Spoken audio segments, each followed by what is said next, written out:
36 and going nowhere fast. So that's why I'm starting Kyle Pepper's Professional Baseball League. We only have 3 rules. 1, everyone's welcome regardless of gender or race. 2, every team starts with 5 runs so they don't feel bad. And 3, every Tuesday night we trade spouses and experiment sexually. Okay, you probably just said, I can't believe what I just heard. You start with 5 runs? Tryouts are this Thursday at 6 in my backyard, with a small tickle party starting at 9. Kyle Pepper's Professional Baseball League. I can't wait to meet you. Introducing your face's new best friend. Say goodbye to dry skin and wrinkles. Bye. Goodbye. See ya. Say hello to healthy, radiant, beautiful skin. Well, hello there. Oh, hey, hi. Because you're never too old to look 10 years younger. Yes, please. Yes, please. All new Virgin Blood Face Mask. I can feel it working already. No harsh chemicals, just 100% all-natural blood from a dying virgin. And a pinch of black magic. Shh, don't tell anyone. What price will you pay for youthful skin? Anything. Anything. Kill her. Virgin Blood Face Masks, only $10.99 a bottle. That's actually really reasonable.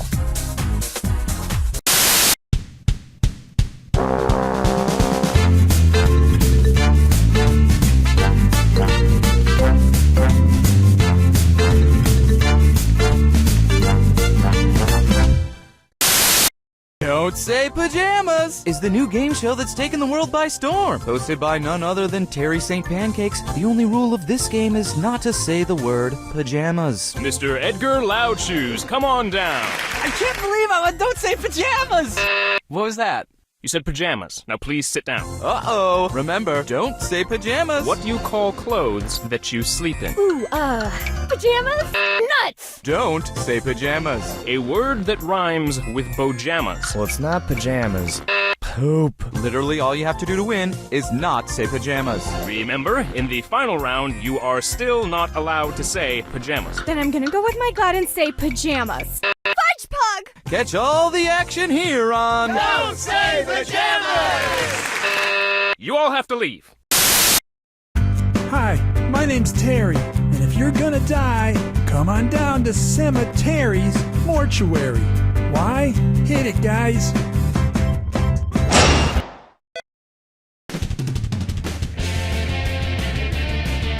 I am Cookie Masterson, and I shaved my nipples for this, so let's hurry before it grows back.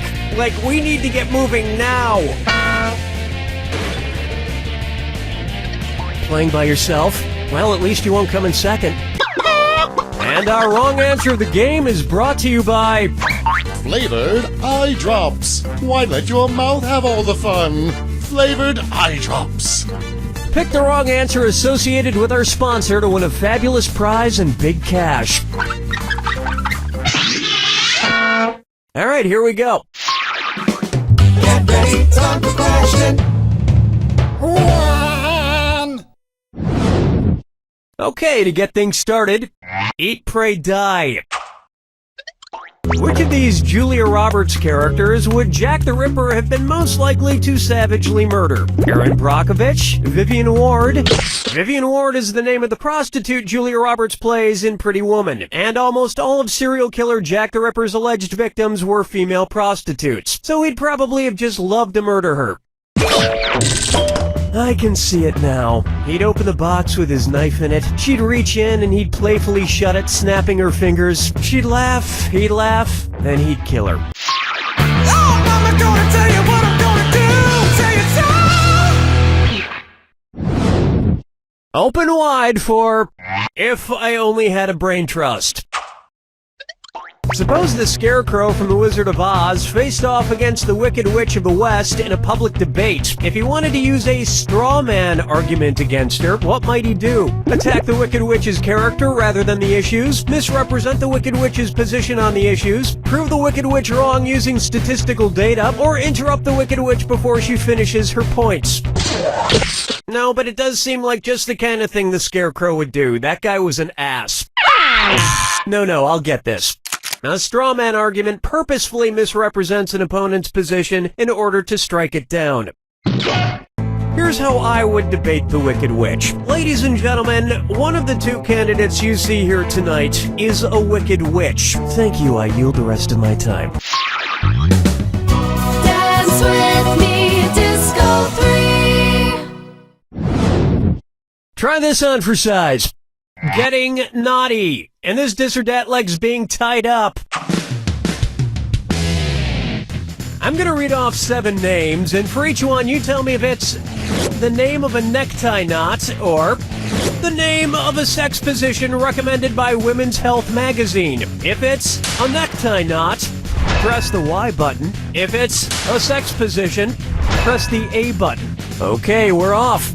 The Half Windsor. The Valedictorian. The Prince Albert.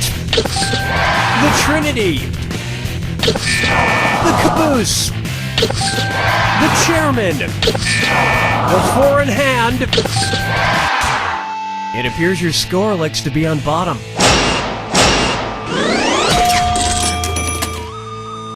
My usual sex position is also the way I usually tie a tie, alone in front of a mirror.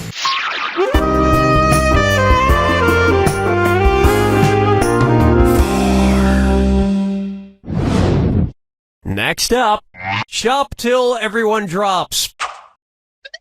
Say at Christmas time, every single item at your local mall sells out. According to a popular grim fairy tale, which of these stores has the best chance to be magically stocked overnight by hardworking elves? Foot Locker, Radio Shack, Victoria's Secret, or Lens Crafters?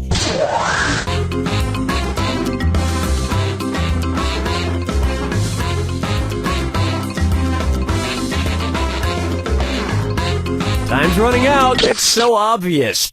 In the grim fairy tale, The Elves and the Cobbler, a poor shoemaker is given some much-needed help by elves who appear in the middle of the night. And while the shoemaker made a nice profit, the elves were trampled to death on Black Friday.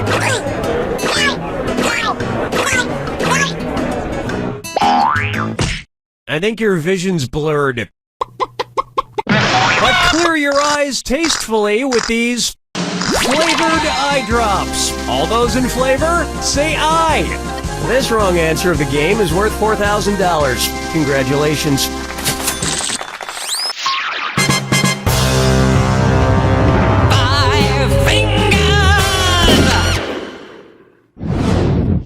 Coming up next, Okia Dokia. If you're driving between company headquarters, which trip should be the shortest? IKEA to Kia, Kia to Nokia, Nokia to IKEA, or IKEA, Nokia, and Kia headquarters are exactly the same distance apart.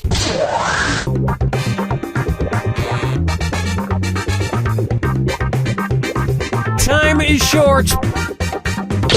Nokia, no Kia. Ready for this? Nokia is based in Finland, and IKEA is based right next door in Sweden. Kia is based in South Korea. Whether it's phones, furniture, or cars, if it's got Kia in the name, you know it's gonna be cheap. I mean inexpensive. Inexpensive! That'll bring an end to our first round. And surprisingly, you're doing pretty well. Keep in mind, all the prizes are doubled in round 2. Okay, here it comes.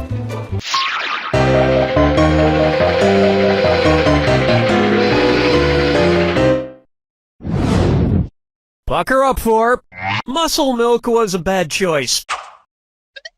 Say the news team from the Anchorman films decides to run a relay race against a rival news team. If Ron Burgundy is his team's anchor, when will he run? Before Brick, Brian, and Champ, after Brick and Brian, but before Champ, before Brian and Champ, but after Brick, or after Brick, Brian, and Champ?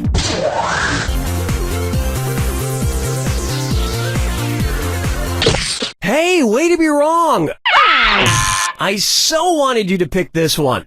In a relay race, the anchor, usually the fastest runner, goes last. And they would probably promote the race so incessantly that by the time it actually took place, you wouldn't be that interested in seeing it anymore. Question 7. Get up and shake your monkey bang. Here's one for you. Guess who's Dak? Dak again. You know, I'm not an optimist, but I have to say, I feel like things have been going pretty well with the game so far. Son Daddy forgot about me. Oh no, my old ventriloquist puppet, Billy O'Brien. One's made of skin, one's made of wood, so who's the dummy? Not me.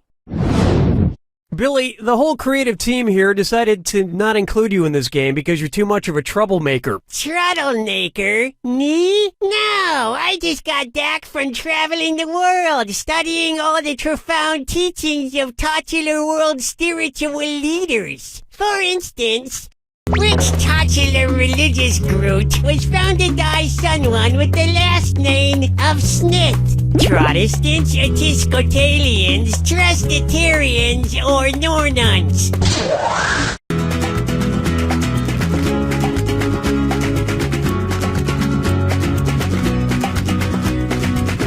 Time's almost up.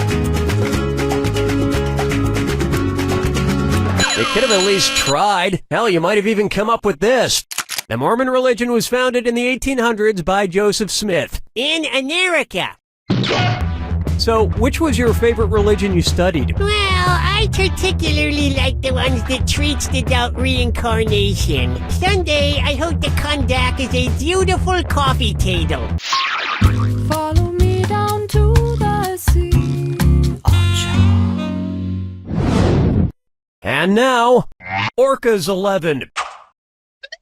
Say I wanted to go around freeing the killer whales from every SeaWorld location in the world. How many separate rescue missions would I need to go on? 3 rescue missions, 4 rescue missions, 5 rescue missions, or 6 rescue missions? Smart people choose this. There are 3 SeaWorlds, one in San Diego, one in San Antonio, and one in Orlando. So you would need to go on 3 separate rescue missions. Well, that sounds like a lot of traveling. Maybe I'll just pay that kid from Free Willy to do it. Something tells me he could use the cash.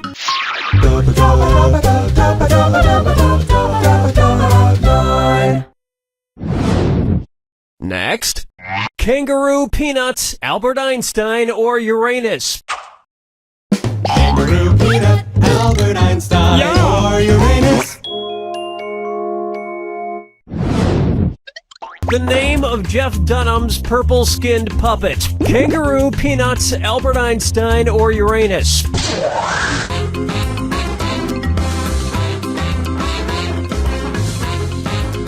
His name is Peanut. I have to admit, people who talk through ventriloquist puppets kind of creep me out. That you talk through me. Quiet, Billy. Stop trying to get me to kill people. Whoa, now you're creeping me out, man.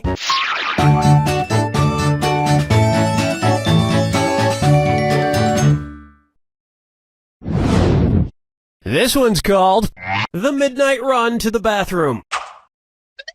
According to Henry Wadsworth Longfellow, how would Paul Revere secretly signal to you that he has to pee in the sea? I have to do a number 1 in a 1. I have to do a number 1 in a 2. I have to do a number 1 in a 3. Or, I have to do a number 2 in a 1.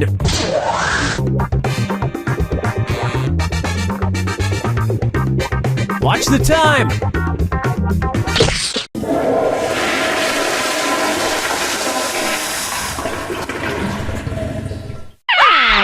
Want to see the right answer? According to Henry Wadsworth Longfellow's poem, Paul Revere's Ride, Paul's signal for the British was 1 if by land, 2 if by sea. And as we all know, a number 1 is a P. And Americans would have known about the British sooner if he hadn't stopped for a number 4. You don't even want to know what that is.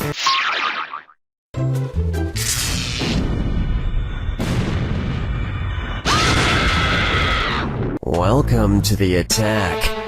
When you see 2 clues that match, press your A button. 2,000 if you're right. 2,000 gone if you're wrong. I'm sorry, was I talking too much? Fine, here's your clue. This plus this equals that. What new thing do these combine to make? Good luck.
that you add together. For example, I crossed a Wolverine with a baboon and wound up with what I'm calling a Wolveroon. Don't worry, I brought a strong lock to the cage. I have it right here in my hand. He's licking my feet. Stop it! You don't know Jack!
È tempo di giocare, pacchetto festa